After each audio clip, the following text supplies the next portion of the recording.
how uncertain is the interior of the O-line right now, and how many contingencies can you look into with less than 2 weeks to game day? I don't think it's uncertain. I mean, we practice a ton, right? We've gotten a ton of reps since winter all the way up until now. So I think we have a solid option up front, and we won't reveal that till we get out there, but I like where we're at. Our scrimmage on Saturday, I think we did a much better job of running the football, creating explosive passes.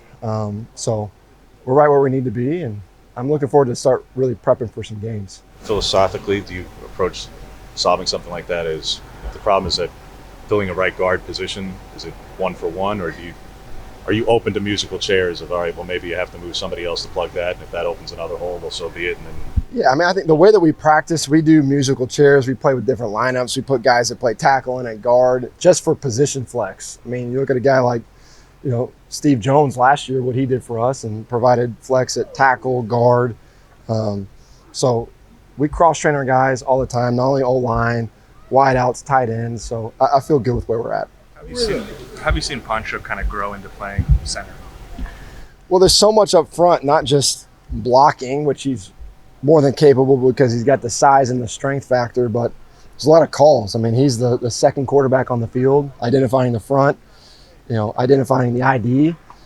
So there's a lot that he's learned over the past 6-7 months, but he's done a hell of a job. And I think his just physicality up front is something that I'm really excited about come fall.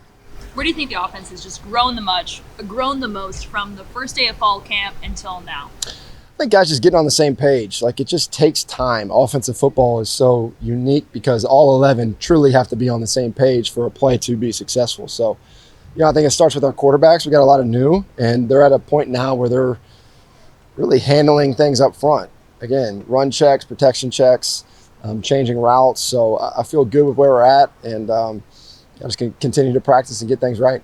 How's that marriage between the center and the quarterback? Because they're both new at both.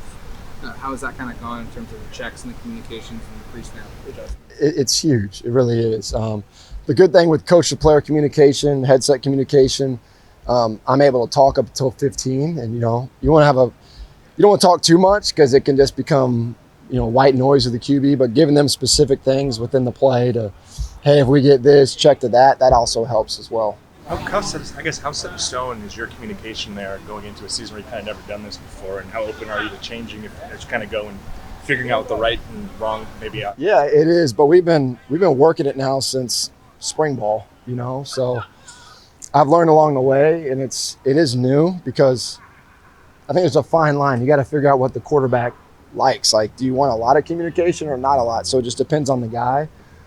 But yeah, it's been really smooth this fall camp.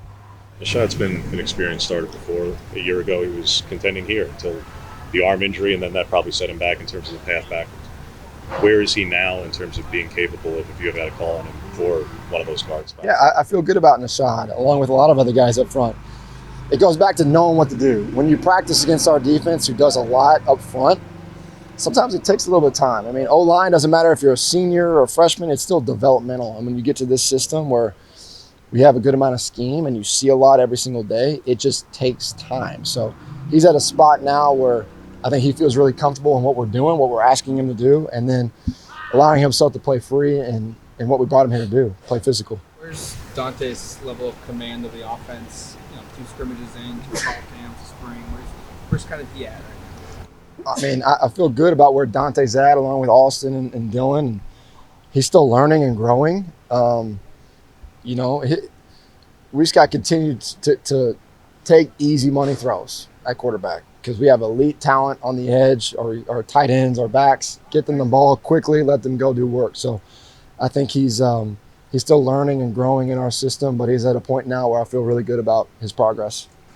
I know there was 2 takeaways in the scrimmage on Saturday. Now that you got a chance to kind of look at the film, what are some of the goals for the quarterbacks to kind of limit those takeaways heading into game week? Like I just said, take the easy money. Everybody wants these 50-yard bombs every play. It's not reality. Everybody watched Bo last night, John Payton, right? Dink, dunk, curl, shot, run it in. Like, it's not rocket science. Everybody wants air yards, all this BS crap. Let's score touchdowns. How do you score touchdowns? Get it to your playmakers fast. That's it. It's not rocket science. Everybody confuses that. So when our quarterbacks figure that out, just like Bo did last year, you throw 45 touchdowns, 4,500 yards, and you score a ton of points. So that's where we got to get to. And we're nearing that. I feel really good with our first group and some immediate backups. We got to continue to lean on just trusting the scheme, trust the system, and take the easy money.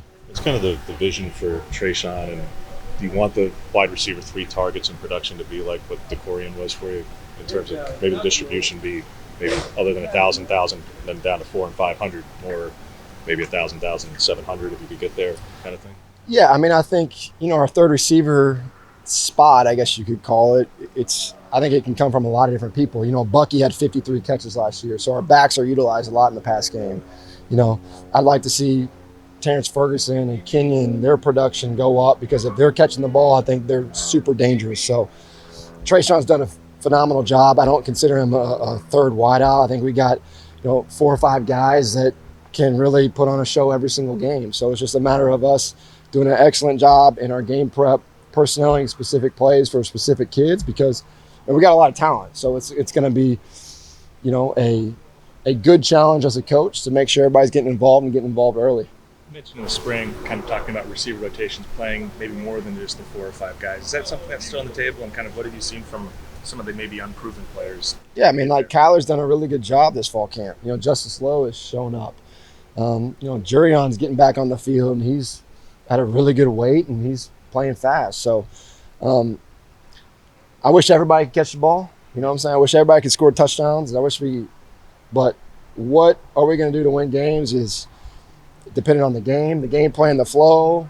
Are we running it well? Are we throwing it well? Like, it just depends on every play is different. So I want everybody to eat, but ultimately we won't win football games. So whatever we got to do to get that done, that's the number one goal. Last question.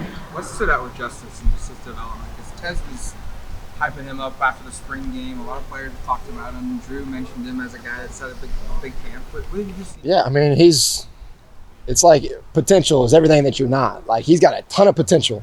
It's just putting it on the field every single day. Super fast, catches it effortlessly, smooth route runner, good with the ball in his hands, smart kid. So the sky's a limit for him. It's just time on task, sticking to it, and I think he can be a really, really good player here.